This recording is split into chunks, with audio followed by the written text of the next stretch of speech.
Either you took somebody else's key fob or the battery in yours no longer works. Now this video is going to show you how to change out the battery of your key fob.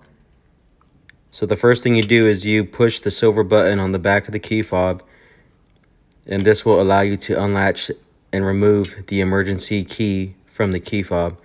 Now you take the key end and you put it into the bigger hole and give it a quarter turn, and it should unsnap one end of your key fob. Now you take your two fingers and you continue to pry it open, and voila, there you have it. So now to take out the battery, you take the other end of your emergency key, the flat end, and you wedge it between the battery and that back case.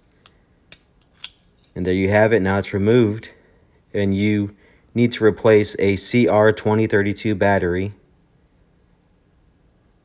And there it is right there. For my key fob, I don't have to do it. I'm just showing you. So snap it back in. Take the other end with the motherboard. Make sure it's in position. Snap both ends, both pieces back together. Voila, there you have it.